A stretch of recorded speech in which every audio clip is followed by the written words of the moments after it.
I also have a couple closed roadie groups on Facebook. One called Death by Loadout, and another one called The Backstage Pass. You should stop by; it's kind of fun. With me this evening, I have my good friend and co-host Kyle Thomas. How are you, Kyle? Great, man. Good to see you, Bubba. It's good to see you, buddy. It's been a crazy week since our last appearance. Actually, we had Brad Divins on last week and did a rerun because he's a friggin' extraordinary cat. You know, one of our sound ninjas. Him and Eddie Kaipo, another dear friend. They're out handling the Enrique Iglesias stuff and the Ricky Martin thing. Yeah, I think they're off with Sublime with Rome right now. Is that what they're doing? Yeah, I think that was the last picture I saw on Facebook. I could be mistaken. Well, didn't we just go and me and you just saw Sublime and we did, right? Yeah, with Sublime, Incubus, with and somebody else. We went to Shoreline. Yeah, they might have came in after that one. I think so, yeah. Because we were there visiting other professionals. I think their friend of house name is Mike. Was a very nice gentleman. I think. Yeah, right, and he was very good. Yeah, but otherwise, it was really great to have him on last week. Look at this sign in the shot. Looks like it's super crooked. We're a little crooked today. Yeah. So the shop is kind of torn down just in advance notice. All the stuff in the set, if it needs to go out to a gig, it goes. It doesn't. The set is like anything we do in our business. We will tear it down and make it what it is and shrink it and expand it and so on and so forth. So a bunch of our drape is gone, pipe and bass, some speakers that act as little, So things are off on gigs. Yeah, well, it's rock and roll season. We're doing what the business calls for, and that's that. But we did come and see you tonight because we missed you, and we have a wonderful guest for you. So thanks for tuning in. And what do you got to say, brother?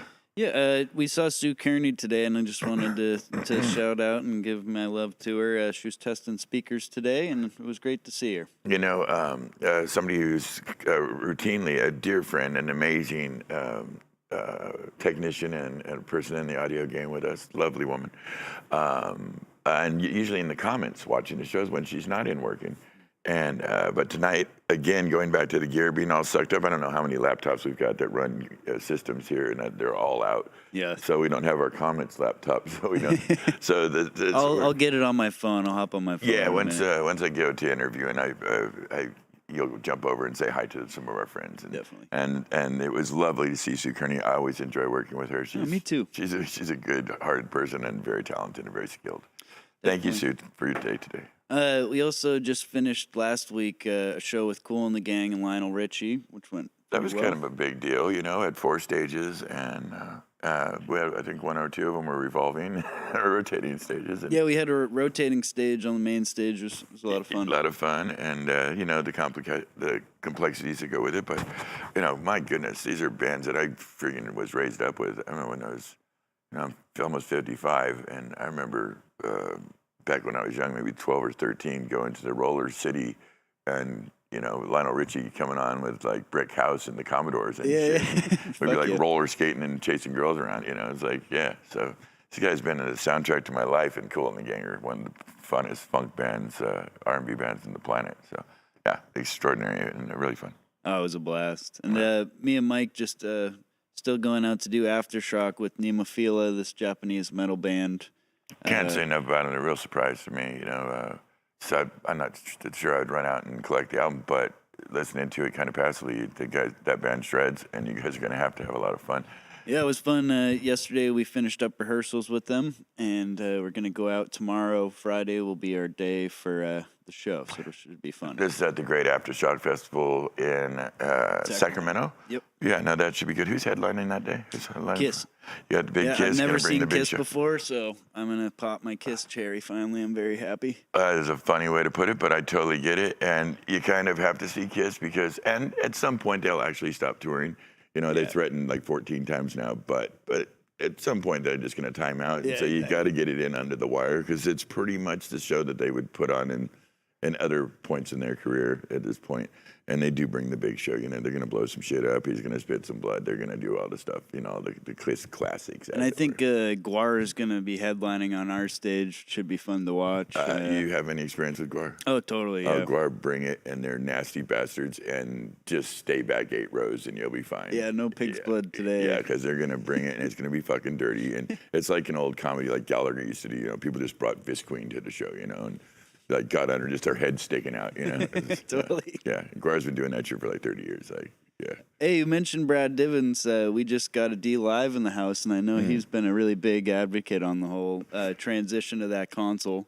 I'm pretty excited to have the C3500 in first time using it. Seems like it's going to be a good workhorse. An asset to the team. You know, they're being more called for in writers, and a lot of bands are starting to get with them. It's one of the, in my experience at least, one of the first really legit products that Alan Heath has brought to the table that we could use in a super professional level.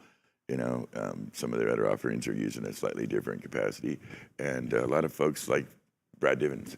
You know, Brad would have not switched over for it just because he enjoys the workflow. The sound, the price point, and the interconnect. I mean, everything works together. It doesn't matter what class or series you have. We'll all talk to each other. Mm-hmm. It's a big step in the right direction. You're absolutely right. So, yeah, I'm glad to have it as a new addition. We've been getting a lot of new stuff coming through the doors lately. You know, some new stringers, some new TMB stuff, some new feeds, some new tees, and just all kinds of, you know how we do. I'm actually I think we're starting to bulge a little bit. I think we might. Yeah, we gotta build some, Mike. You gotta get some people to build some bins for us. We'll have to do something, but we always make it work. You know, we get all wedge it in here. That's right, and we got another console, this X32 that just showed up for Rick Allen's house. Hopefully we'll get it programmed and set up in his studio pretty soon here. Yeah. Well, he's a dear friend of ours, you know, and his for his studio and his lovely wife's band. What is her band? Is it the Big Love Band? Does it have a name? Or is it just Lauren Monroe? Lauren Monroe Band. Lauren Monroe Band. Yeah, we've done a lot of work with them, and she's an amazing talent in her own right.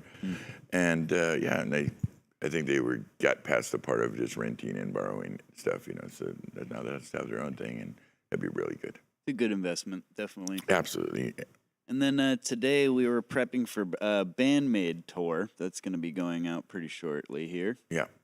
Not sure much what that is. I mean, you know, we put the gear on it, but I'm not exactly sure who that is or what that is. But yeah, it seemed like a cool little console group to throw together. It went together quick, but kept me busy today. Yeah, keep you out of trouble. That's the goal.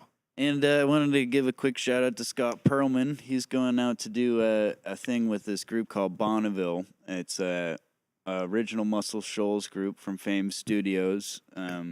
This album that was produced by Michael Street had just released recently, and wanted to give him some love and wish him some luck. Oh, he's one of our favorite people, and he's just an asset to the whole industry and one of the sweeter guys on the planet. And you know, just a consummate professional. Everybody from Kanye to Kiss. I mean, total legend. Yeah, so that would be a really great fit for him. Plus that's an extraordinary bunch of players. You know, my God, just dude. Talents in their own rights. You know, Absolutely. and so he'll be in good stead with that. He'll have some good shit coming. You know, through the snake that I'm sure he'll be able to make some magic with. I just heard, this just reminds me, I think yesterday someone was telling me the drummer just recently passed, or a couple years ago or something. That's very possible. I know they didn't have just kind of like the Wrecking Crew in LA. There was like 3 drummers, you know, that were considered part of the Wrecking Crew. And I think there was a couple guys that came in and out of the Muscle Shoals system. But there was a couple that were very prominent and did stuff like with Aretha Franklin and Wilson Pickett and Rolling Stones and shit. So there's a group of like each bandmate probably has 3 or 4 of them. Yeah. And I'm not sure what the lineup is coming out of that and this endeavor you're talking about with the Muscle Shoals thing with Scotty and our friends. But know this, there will be some of the best Southern pickers and players that ever lived. And, and they'll all be together, and then they'll have, you know, Scott making it pretty with, you know, between them and him. Be a really, really good effort. Definitely. Something to go see for sure. Yeah, that's about it for this week, Bubba. It was lovely to see Mr. Price. He came back in from fresh off the plane. We got to see him. He'd gotten in at 4 a.m. from doing a big show with Metallica in Los Angeles, and only days earlier had put on the super big show with Metallica. Central Park, right? In Central Park. You know, that was a big one. A storied place to throw shows. You know, Simon Garfunkel blew that place up. The history of doing shows there is anywhere from a couple 100,000 to 1 million people.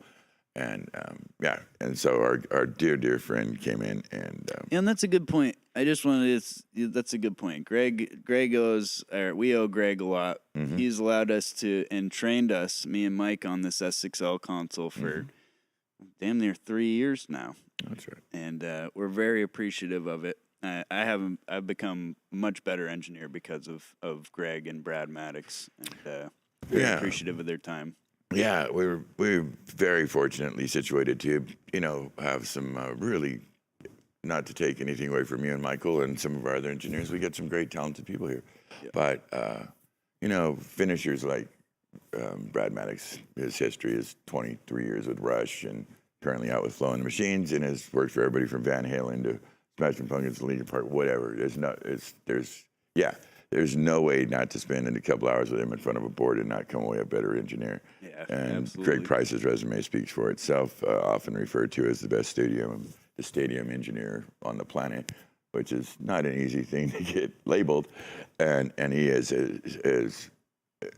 he never stops amazing me. I think if you look up, that this is true. We did this, I don't know, a couple of years ago, but it's like if you look up live sound engineer, I'm pretty sure he's like the first picture that comes up on Google. Yeah, he's just It's pretty crazy he's to just a say. badass, and he's the go-to guy. Black Sabbath, Ozzy Osbourne, Yeah. Van Halen, on and on, Rage Against the Machine for almost all their live shit when they're in their heyday.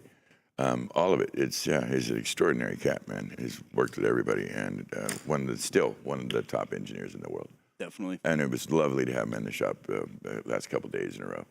And again, when we first saw him that day, he had just got off the plane at 4 a.m. So he dragged his ass right in here. Was in it. Straight back to work. That's who he is, man. Yeah, He's a tough guy. We all strive for that, huh? Yeah. We hope we're that sharp and that badass and that good when we're 70. The man's 70, and he's still can work circles around us and can make us look silly. Yeah, and for the board, he's just extraordinary. We couldn't be more grateful for his time, man. Yeah, I love the guy. Thank you for being here. It's been a little crazy lately, and you being in the mix has helped out. I'm suffering with a little bit of a hernia. And so coming up in the near future, guys, I got to go out away. I'm trying to get through the end of October here, so I don't leave the company in a lurch, because we got a lot of work to finish before that, so we can get in November. Then I'm going to go in the hospital for a minute and get the hernia taken care of, because I'm struggling through life right now in a lot of pain. Poor guy.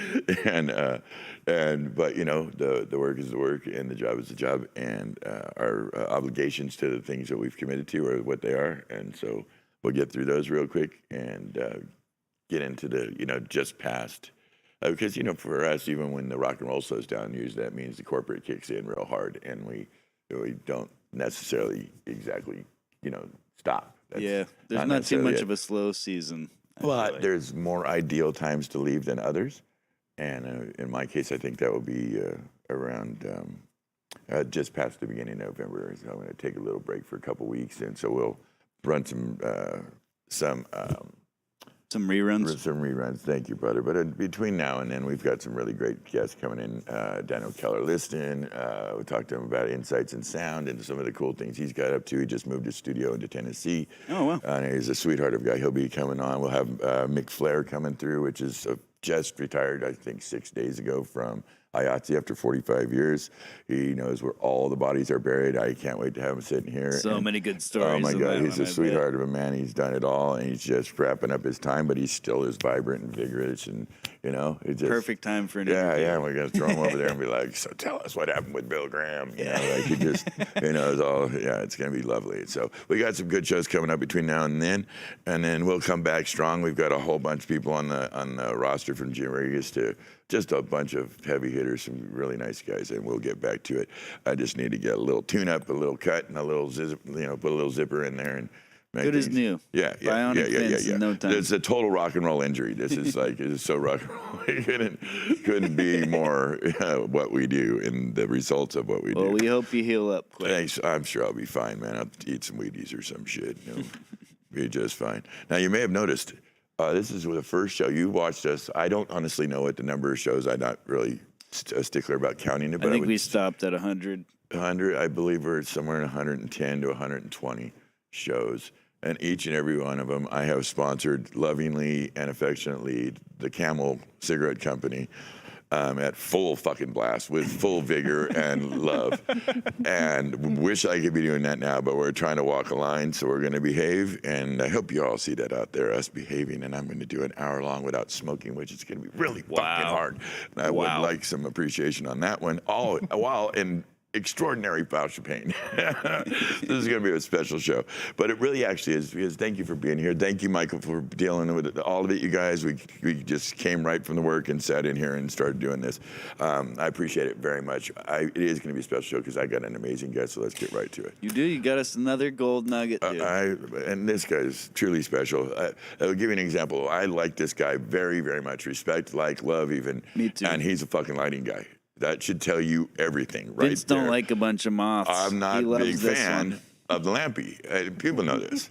And I'm going to ask him about it. He's going to help me understand what is the cats and dogs, the cops and robbers of that between audio and lighting. There's our good friend this evening. He's had over 30 years of experience in lighting design in North America and the UK. He specialized in all aspects of lighting and even some audio early in his career. He was a business owner of a lighting company and audio company here in the Bay Area for, 14, 20 years. Sold that off. It was called Refraction. He's worked with Got Light. He's currently the director of lighting for Sound Image Productions. We do some big stuff. When it happens, it's the lighting end of it because he made it happen with his crews. He's a wonderful person, and we're very happy to have him on to explain the ins and outs and the final subtleties of being a lampy. It is the one and only Ben Davis. How are you, sir? Great. Thanks for having me. Oh, it is such a pleasure, Ben. I thank you for coming on the show. Well, we talked about we wanted to get some lighting perspective. I like to have on the show to kind of, dig into the different disciplines. You've seen the guest list. We have some interesting folks on. I felt like you could be somebody who could talk to this with your vast experience in the industry. So let's get right down to it. Why do audio guys want to kill lighting guys? I've never quite understood that, honestly. But it's always been there. There's always been a thing. I was being somewhat facetious, but there is a little push and pull there. But there's also some of my best buddies. I was about to say some of my best friends are lighting guys. Yes. So it's a little bit of facetious, But when we get on the show is when I see it mostly. It's not so much in the build and the restore. It's the on-site. I think everyone's kind of sort of fighting for their time to get their job done. That's right. And me first, or you have to wait. And it's just become a joke, I think. It's get out of my sight lines. Exactly. It's a little bit of push and pull. And I think one thing that evened it out, I don't know if you noticed this, but seriously, it was when the Vidiots came into the mix. All of a sudden, we kind of came more close together, and we started going after them. The jokes became more and more. So that went that way. I'm going to just jump right into it off the bat and get it in and get it out. We all come from somewhere. We all have mentors and people that were important in our lives. And I know when we were talking in the lead up to this show that you had somebody that was specialty that had, like I've had, like most of us have had. And in the run up, and you were saying, we'll speak to her. She's kind of this critical person. And then between when we booked the date to come in and yesterday, sadly, your mentor and dear friend passed away. And this was Mrs. Wendy Moore. That's correct. Also a teacher and a mother of Mandy Moore, the famous dance choreographer. That's correct. Can you talk to us about that and what you're feeling and dealing with? Well, yesterday was a little bit emotional, obviously, because she passed yesterday. Yes, sir. But I probably wouldn't be sitting in this chair if it wasn't for her. Wow. She kind of got me into the business. About 16, she gave you your first break? Yeah, she was my drama teacher prior to that in high school. So when I was 16, her and her husband Bob hired me to do lighting and sound and follow spot operation for a dinner theater in a resort community in Colorado. That's pretty cool. So I did that the last 2 years of high school, and I fell in love with lighting in high school. So that was just amazing that I was getting paid for it in high school. So shout out to Wendy, bless your heart. Yeah. She started up a really successful young lady who went on to do amazing things, right?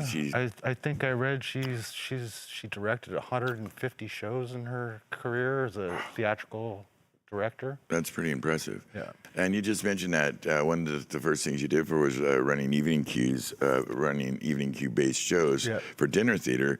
And then I remember reading in the notes, it said you put in parentheses, best show ever, best job ever. Best job ever. Tell us why. What made it enjoyable? Was it the food? Husband, the food wasn't all that. It was good, but to be a kid working in something that I immediately loved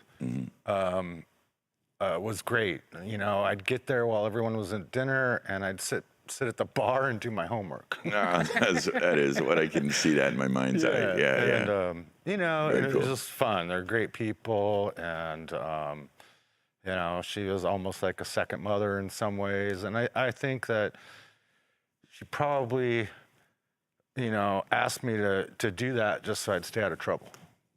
She kind of knew. She could see it. Yeah. She wanted to keep you on a good path, and she probably saw something good in your heart. Yeah. I think she obviously saw that I was interested. So, and obviously I am. Here I am. Right. Good point. Here you are. You know, it sounds like I'm sorry for your loss. We were talking yesterday over lunch, I think, and it's kind of a thing with men our age. You know, people we came up with, some of our family members, some of the idols some of the musical people we loved, or actors, or on. It's just kind of slowly kind of happening, and I guess it's the nature of life. It is the nature of life, kind of the circle of life. But I know it still has a hardness in the heart. Yeah. So my love with you, and buddy, you know, we got your back, and I bet she's very proud of you and what you'd accomplished. You know, many years of many successful endeavors. Let's go back a little bit and talk about how you first kind of opened up Refraction. Refraction was well, why don't you? You could probably give the elevator speech on what Refraction was. Yeah, so with Refraction, I met some really great people in the early 90s, mid 90s, and we kind of saw a little bit of a niche of doing some, I don't really like using the word that much in this industry, but boutique stuff. Sure. And we didn't own a lot of gear. We had some gear, but our thing was to service the client on whatever they needed and wanted. And that's how we started. And then it grew, and my business partner at the time really got into touring audio. And I was really into event lighting. Okay. Not just doing like the wedding stuff, but I really liked the corporate parties with the band on the stage and things like that. And so, you know, it was sort of like service the client. Yeah. And, you know, obviously as a touring engineer, we didn't really need to provide a lot of audio. Lighting wise, we invested in some of that, but it was mostly like get the right tool for the job. We know what it is. Yeah. And so we did that for 14 years. You kind of rely on sub vendors and, you know, some of the. It was always that. Yeah, that's definitely a way. And it was very successful. Yeah, that's what I understand. I believe Got Milk came along and swooped you up, right? Got Light. Excuse me, Got Light. That was totally Freudian. That was funny. Yeah, that was Got Light. I called it Got Milk, didn't I? Yeah, it's all good. Long story short, at 14 years in, almost 15, we sold our business to Got Light. But kind of going back to Refraction, we did some really cool things. Like one of the things that we did back when previs was just starting to get hot. Right. We put together one of the first mobile available. Yeah, the 3D Viz lighting studio, right? Yeah, at that time, a lot of the previs was all done in studios. That's correct. And so we had a huge, tall rack. I don't know how many spaces it was. It had 2 computers. It had monitors in it, and all the doohickeys, and and whatnot. And we were able to take that rack around and be mobile with it. And so we were making money doing that. That was kind of, again, the boutique business model. Yeah, yeah. You know, But you were out. very similar to like Diablo Digital doing their racks. Sure. It was kind of like that. Yeah. High-end specialty. Yeah. Very good at what you did. Yeah. Kind of leading the pack in this new kind of, like you said, you turned it into a mobile service, which was really not available at the time. Yeah, not at that time. I mean, I think that's kind of there's a whole bunch of folks offering this service, but at that time, this was not a thing yet. Yeah, and you kind of led the path on that. Yeah, and then with refraction, we were also one of the first people to invest in LED sort of stage lighting. Well, you know, I had a question about that, and it's a totally naive, honest audio guy question about lighting, and it relates to the kind of the trend towards sustainable LED event lighting. That, you know, it's obvious. You know, you're using less power. The heat is considerably less. Do you lose anything? Have you lost anything from the old school par cans and you know, kind of more analog type lighting setups with going to the LED? Is there any colors changes? Is there any? Better color, I think. Really? Yeah, I mean, with LEDs, you can get a really awesome purple. That was really hard to do with just conventional lights. Yeah, gels and freaking hot ass bulbs. I mean, I think like ACLs, you know, I think we've lost that a little bit, that effect. Yeah. And they make some decent products now, but that effect will always be an ACL effect. It's that you'll never be able to compete with that, I don't think. Yeah. But par cans, things like that, I don't think the industry really misses that much. I would imagine. I think there's a place and a tool for everything. Sure.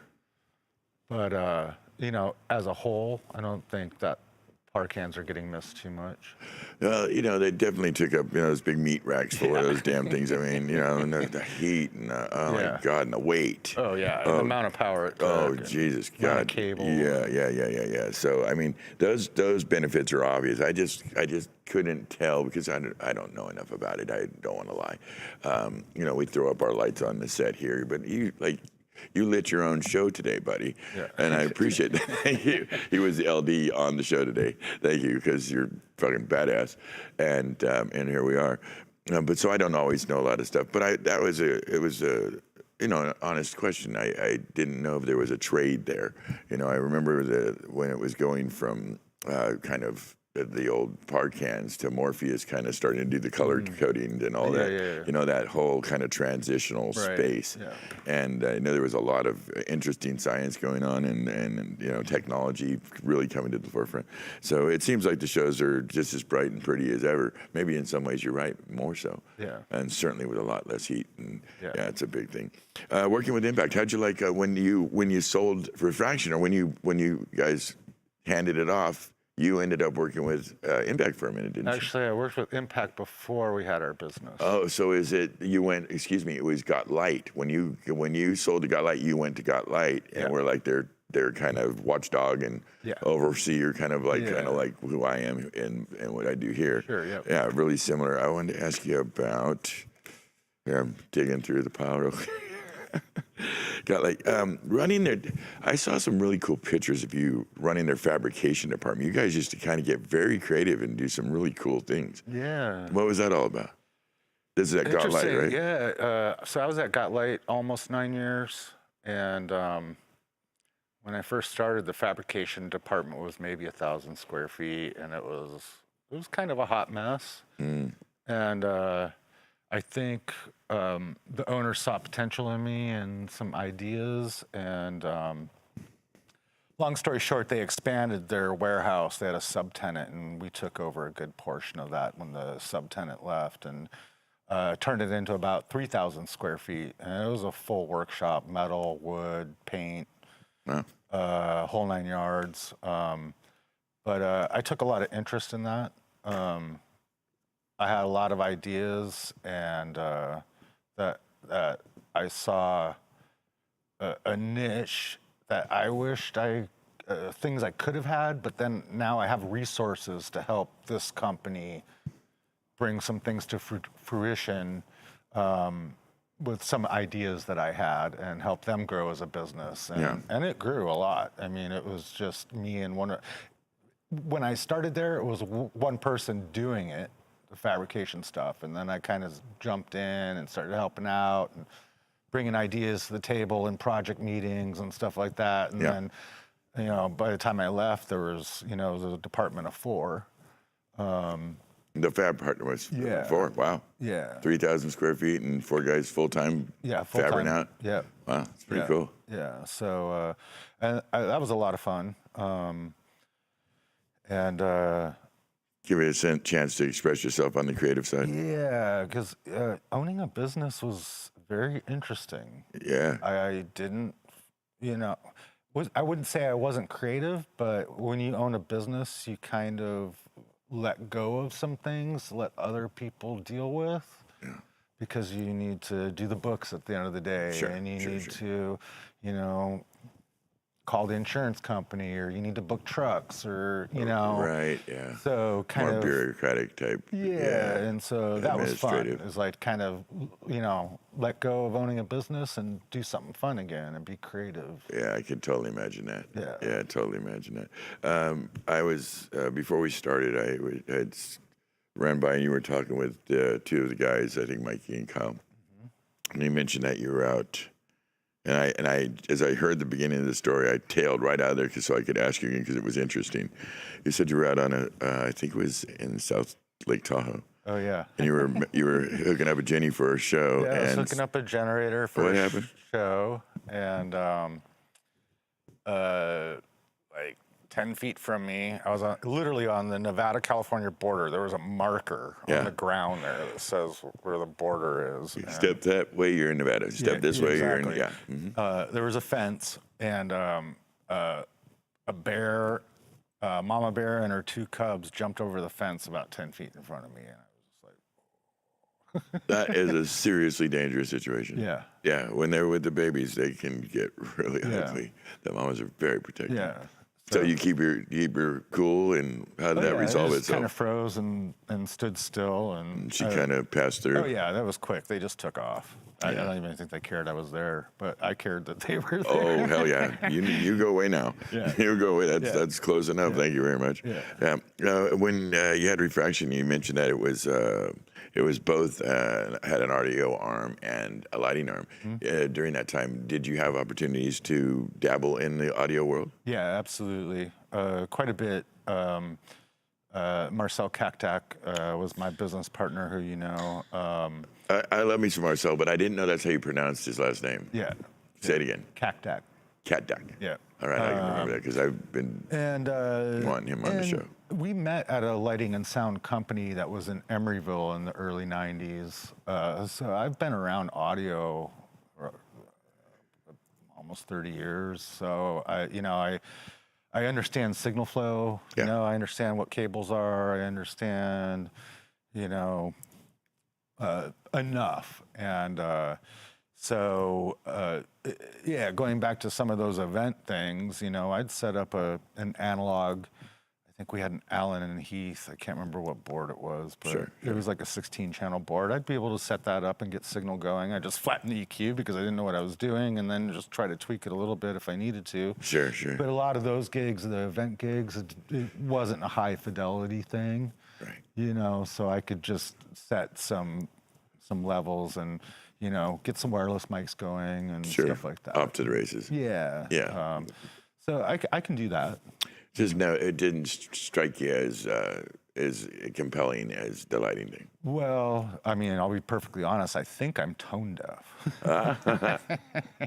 So that's one thing. Do you experience music, do you think, different than others? No, I don't think so. Just in playback and kind of trying to, you know, tweak in a system or, you know, get that certain pretty sound. Yeah, I mean, I couldn't tell you what 5,000 hertz is or whatever it is that you audio guys talk about. 5K, you know, bring 1K, that down, you know, whatever. Sure. Yeah. Totally get it. Yeah, I know there's a few guys we got in here that can actually call out frequencies, and then you can check them, and they're typically, right? Yeah, there's no way I'd even get close. It's like a guy tuning their guitar. You know, you just That's start to why. hear things. That's why lighting guys and audio guys have problems with each other. Is that it right there? I don't know. I'm just playing. I was thinking the lighting guys were colorblind, and Right. and the audio guys were, or the lighting guys were tone deaf, and the audio guys were colorblind. You know, so we kind of found our way into our thing. I noticed that you had a stint in your career where you did a kind of database management, where you handled large amounts of information, usually inventory stuff, serialized things. What was that about? That was. It's always been there. Well, not always been there. Well, it has. I've always been around inventory database software. And kind of to go back to Impact Lighting, they purchased a real expensive piece of software. Impact Lighting, their mother company was Hartman Studios. Right. And at that time, Hartman Studios did tents, silverware, linens, draped chairs, all those things. And Ambiance. I built Impact's database and Hartman's database at the same time as I was working as operations manager at Impact. Oh, no shit. And busy. Just Hartman alone, non-serialized, they had over 1 million items. Wow. So you start serializing that, I don't even know how many That's items. huge. And I was building kits and everything, and you know, I figured I had to learn Oracle a little bit and terminal servers and you know, import, export, and getting it started from scratch. And then, you know, when I had my own business, we had Flex rental systems, which is pretty popular these days. Flex is a pretty popular. pretty We kind of run a popular, competitive system with Current, but it's real similar. And you know, and I've always, I've been able to integrate like QuickBooks and stuff into those things, and I kind of like computers that way. Yeah, you zip around pretty good on a computer. Yeah, I mean, I've just always kind of enjoyed that and trying to figure it out, make it work, get them to talk. Yeah. That's the way it is with everything. You know, lighting consoles got to talk. They do. You guys deal with Dante. You got to get it to talk. You Dante, know, all these Lake, things. I Waves. enjoy that. Yeah. It's a piece I like. Yeah. It certainly adds to the challenge of the game. Yeah. You know, and as the technologies continue to evolve, you know, Mm-hmm. do you find as older gentlemen, I know I can speak for this with me, that at some point certain technologies pass us and our job becomes putting the right people in front of it? There's no way I can program a Ma. I'd like to learn on the side, but I know I'm about not the going to lighting be a guys, programmer anymore. You know what I mean? Yeah. You know, if someone wants to set some looks for me and it's my favorite band and I can do this, then fine. Sure. Yeah, No, it's totally normal and reasonable. Did you ever have any touring experiences in your career? very early on when I first got started in Colorado, I did some small one-off tours regionally in the area. I did a one-week tour with John Denver. Johnny Denver. Yeah. That was a long time ago. That was probably 1990, 91. I don't remember when he passed, but I know that we were in a car on the beach when his plane Near flew Monterey. over. Yeah, That's where it you was in live. Pacific Grove, on the coast of Pacific Grove, a place called Boneyards. And this bizarre little plane didn't look like a normal plane. It actually said it was silver and it said experimental on the side. Had these weird little wings at the front and this long thing in the back. And we started hearing it put, put, put, put, put. And we had noticed it zipping back and forth, kind of, I don't know what the hell it was doing. It was right on the coastline. And they just fell out of the sky and slammed into a bunch of rocks that waves were crashing over. We didn't know it was John Denver, of course, but you know, and the fire and rescue came, and a bunch of people that were over at the golf course and in our surfer little punk rock group, we kind of sat and watched everything. Before too long, there was a murmur through the crowd. That was John Denver's plane. We were like, what? Yeah, it was kind of super weird to just kind of be there at the time when he died. Yeah, because you know, and back then you kind of ate with the band too, and you know, I was a kid. I wasn't, you know, I'm like, hell of a songwriter. yeah, Guy could really write a song. yeah. And then I did do a 6-week tour with BGP. I think it was called WOMAD back in the day. I was just a stagehand though. It was nothing really, but it was fun. And then I realized I don't want to tour. That's right. At some point, you got to make a choice, right? Yeah. And you were comfortable, like, I can make my living here. Yeah. Sleep with my own pillow. Yeah. That kind of a thing. Yeah. I always have enjoyed. So when I figured that out, I started doing a lot of corporate parties, traveling all over the United States, doing those. Yeah. So I really enjoyed like being in a city for a week instead of a night or whatever, you know. And that I really enjoyed, and that's kind of the direction I went in the 90s and early 2000s. Absolutely, and I bet you have no regrets and haven't looked back. Yeah. No. Yeah. No, I totally. Very happy with everything. I totally understand completely. At some point, there's a little bit of a nomad thing that jumps around in some of us, but at some point you want to come home and do the normal thing. 26 years ago, you were telling me, and then I stopped you and I said, let's do that on the show. You're going to tell us about the largest show you've ever done. Tell us. That's great. And it's a great conversation because the largest show I ever did, I was 26 years old. I'm 50 now. And I did the NFL Commissioner's Party. Tagliabue. In San Diego for Super Bowl 32. No shit. And there was 140 motor points. I was the production electrician and rigger for that, ground rigger. Was that like Jack Murphy union. or something down in San Diego? What's that? Was that the Jack Murphy Stadium? It was at the convention center. Convention downtown, yeah. And so that's sort of really where I cut my teeth. Okay. And I look back at that now and I'm like, I don't sweat the small shit. Yeah. That kind of put things in perspective for me. Yeah, it's amazing how that can be that way. Yeah, and so I don't get the butterflies. I just do my job now, Back then, I was like, I remember being sick as a dog on the floor doing plots and things like that, and just nervous. Well, it's such a critical, important position to hold. Yeah. And I'm sure you were just nervous that you just wanted it to be right and timely, be quick about it. And then when you got 140 points, I mean, damn, that's a busy day. Yeah. For a 26-year-old. Yeah. But so did you climb the steel and get up in the fucking rafters and shit? No, not there, because it's all like dead hang points. They're all the points are there. It was, and the riggers just went up, attached the motors. I had everything laid out to where the points were and stuff like that. But there were 3 stages. I had 2 trusses that were 200 feet long. Jesus. In different locations, and those are just the big trusses. Yeah. Were you flying lights off them? Oh yeah. Oh geez. Oh yeah, tons. They the scenic design. They put in a mini Hollywood Bowl inside that thing, and we did all of the lighting and sound for that. Yeah. No. I mean, just the people that. We all know what a store is when you're on certain gigs at that scale, that's where you go get the gear that you need. Right. On that gig, I think we had 8 people in the store. No kidding. Yeah. That's huge. Yeah. Wow. Yeah, so. They don't throw them big like that as much anymore. Nah, I haven't seen it like that. Scaled down a little bit. Yeah, Convention center down there is good for, the Comic-Cons and things like that. But it's as less of a thing that is a norm in our thing. Let me ask you about, do you have a preference in lighting? To me, audio or lighting in a rock show versus a corporate thing is a very different application, almost a different person or personality type maybe. Yeah.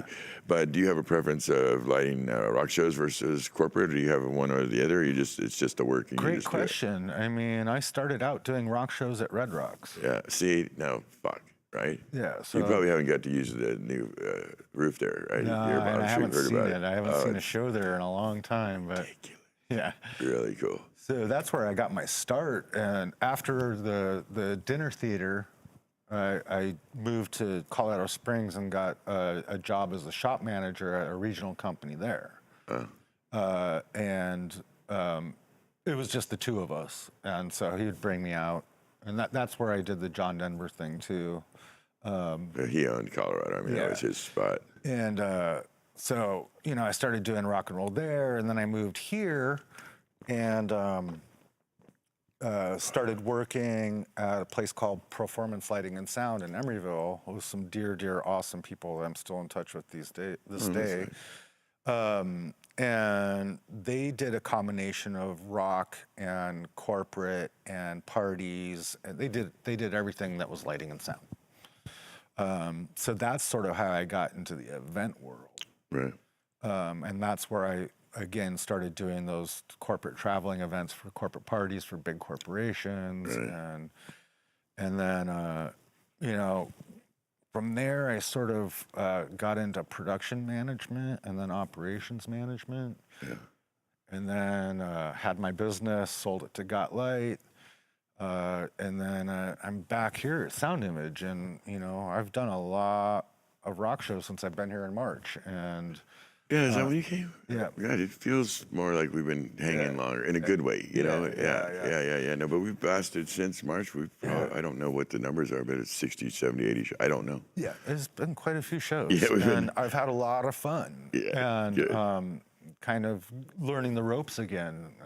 Back when I was doing shows at Red Rocks, there was no horizontal or vertical lifelines. You climb that ladder and get on that truss. Simple as that. You know? Yeah. Nowadays, there's OSHA, hard hats, and everything out there on those jobs. And so it's a lot different. And I'm really enjoying the experience here. And again, we do production. And so that's the kind of stuff I like to do. I really like the lighting production. I don't think there's anything that I prefer.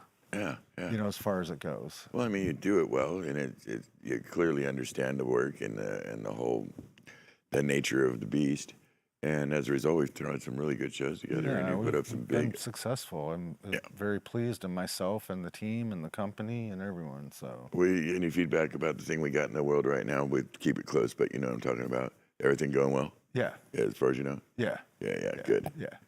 So we're in a little bit of a rebuilding process right now, you know, after getting our asses handed to us all it was year. busy. Got a little away from us, so we're tightening things up in the ship and Yeah. throwing stuff right back out almost immediately. I mean, amazing productions coming out of Sound Image. And Yeah. Well, with the help of pros like you and Kyle and Mikey and my brother and all the guys, you know, Derek and so on and so on.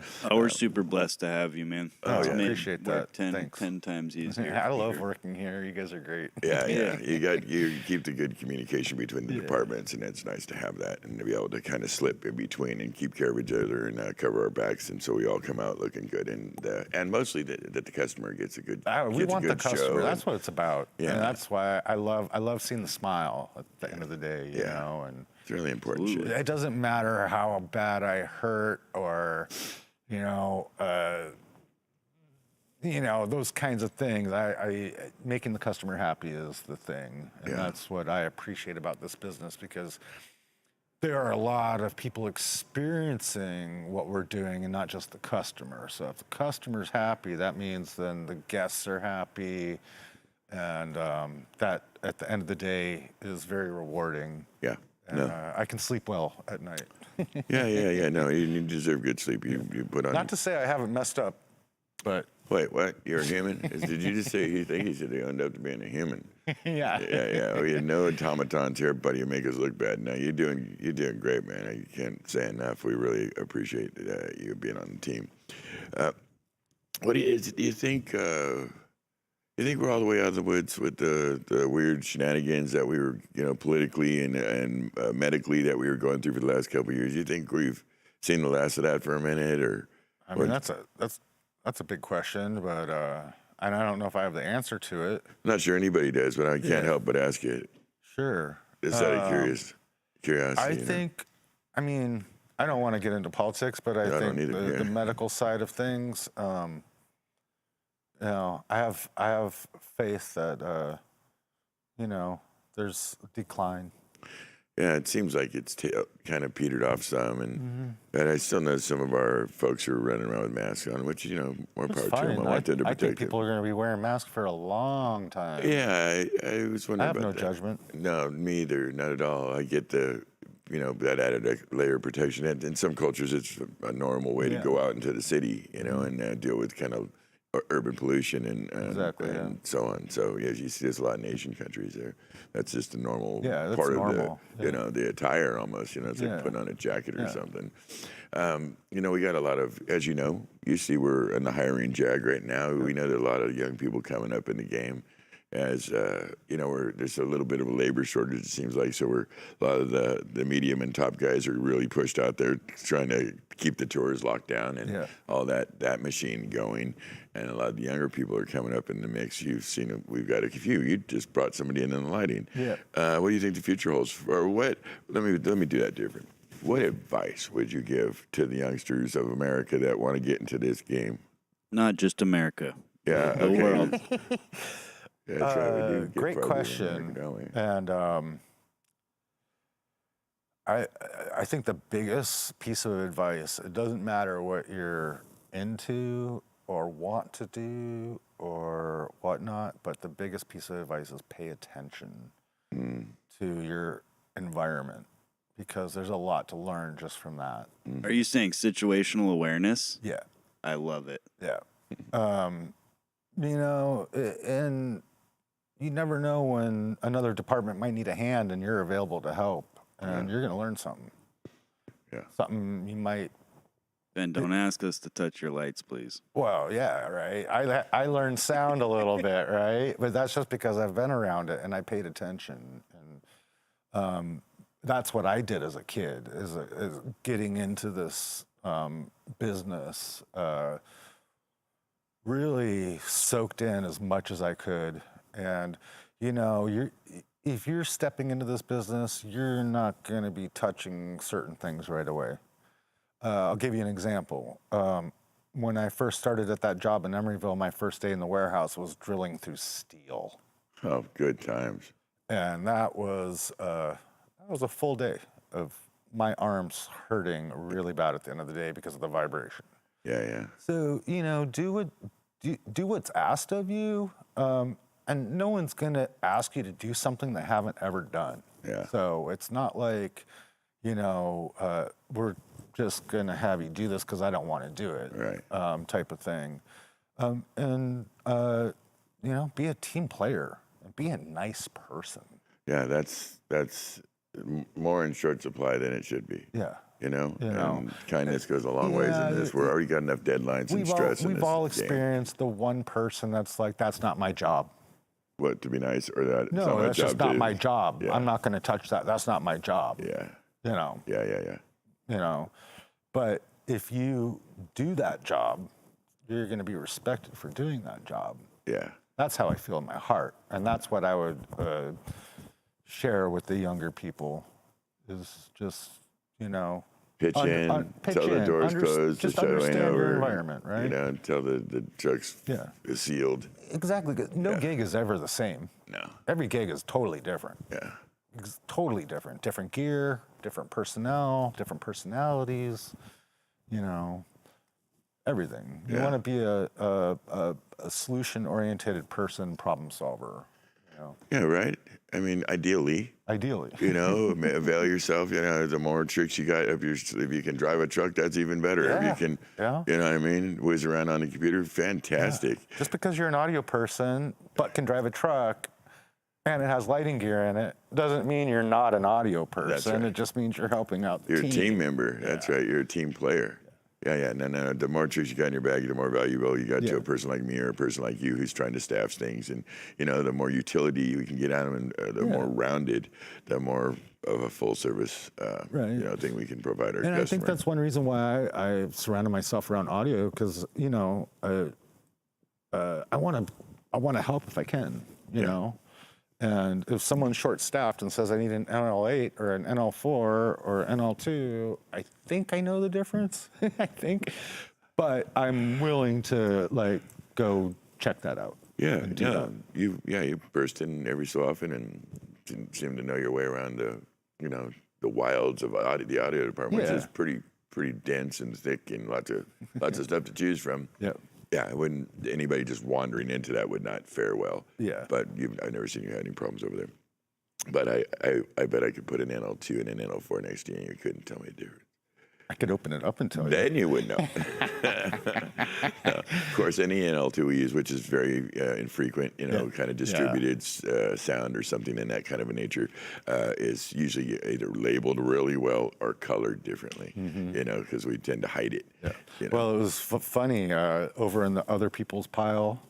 I found one of my DMX cables from Refraction over there. Oh, that's awesome. I remember when that came in. It's so cool. I know he did. He was like, dude, this is mine from 30 years ago. And you know why? Why? You know the little rubber boot on the back end? Yeah. I put all blue boots on my DMX cables so I could grab DMX instead of mic cable. That's smart. That's pretty smart. So when it rolled in and we were like, oh, this is not our, amongst hundreds of other cables, we were like, oh, yeah, this is not ours. Throw it in the other people's property, the OPP pile. Yeah. Well, we'll work with other vendors on shows, and every so often we'll run home with a few things. And if it's not something we can run, we had some LSD cables, and we ran those down the street to them real quick. The other ones we'll reach out to somebody if they're branded, and we can actually go, oh, this is these guys or those guys, and that's just try to arrange. That's cool. Even if they're a competitor, it's just nice business and nice friendly sandbox. We're very comfortable with the B2B thing. If you got the show and we can help in some way, we want you to be successful, and we're happy to help and throw some gear your way or some talent or whatever you need. And not every business does that in our game, but we certainly do. Yep. And we don't ever want to be sitting on people's stuff for any undue amount of time that was accidentally mixed into our stuff. If we can get it back to them, we will. I think a 50-foot batch of 5-wire feed came in, so I got to figure out whose that is because there's no branding on it whatsoever, and get it back. But we had 800 feet of feed on that thing recently, so it was a lot of kind of a big deal. Yeah, brother. Listen, man, I hope I got mad respect for you. I love you. You're very cool. You make the back and forth that me and you need to have so we can make this thing work and get all these trucks in and out here and all these shows and all this gear. You make it very simple and fruitful and easy and kind.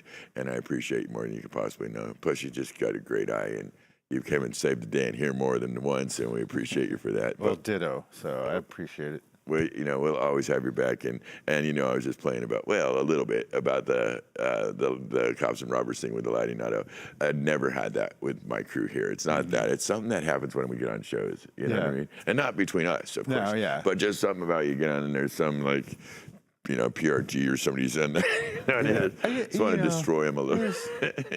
Everyone wants to do their gig, and so that my gig's more important than your gig. No, it's not. No, it's if it were on one United gig, then it's just the gig. It's the gig. Yeah, buddy. Thank you for coming in and sharing your experience with us. My pleasure. Thanks for having me. And staying late. I know you've already done 10 hours today, so thank you very much for doing this, my friend, and helping us understand the mind of the Lampy better. Thank you, my friend. If I did. I'm not sure I do, but I like the fact that we tried. And and I got love and respect for you. It'll continue as a story with us. Right. We're always feeling it out and making sense of things, and thank you for being here, Ben, and I appreciate it, and love to the wife for letting me borrow you for a minute. Very kind. Oh, and I think Joe Golden wanted me to jab you in the ribs a little bit. Oh, God. Yeah, he told me don't go too light on you. So he gave me a call and said, you get that Ben for me. And so I'll be gentle, but I'm going to give him a little one in the ribs. So okay. Yeah, there you go. All right, pal. Thank you. Joe. Yeah, he reached right out. He called me in the parking lot earlier. Joe. It was very cool. I am intellectually curious about all the divisions of what we do in the game, and that's why we've had, pyro guys in here, security guys in here, catering folks, scenic folks. And of course, a ridiculous plethora of top audio folks and top lighting folks. It's respect for the whole game and what we do, and I'm absolutely endlessly fascinated in how we bring all these different parts together and end with an extraordinary experience that is entertainment and live entertainment. So that's always a treat. Thanks again. Rock and roll. Yeah, right, baby. That's exactly right. Good times. Yeah, good times.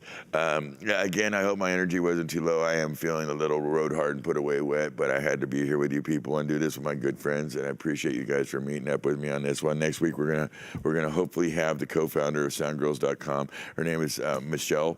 Now, Michelle, if I'm messing this up, please forgive me, ma'am. It's Michelle Sabalicek, and I'm pretty sure that's right. But she's a very accomplished mix engineer for Elvis Costello, currently with Ghost Hounds, and we're going to bring her in on the Zoom because she's out in Pennsylvania currently, and explore some of the stuff that she's doing with soundgirls.org. I think it's a very important organization that's kind of trying to highlight some of the very talented females in our business and move them up in some of the, I think, the top perches of some of the live industry. And I think this is a lady that can speak to that and help us in the kind of the forefront of this movement. And it'd be nice to have her on and talk. So we're going to do that next Thursday at 7 p.m. It is now 8 o'clock.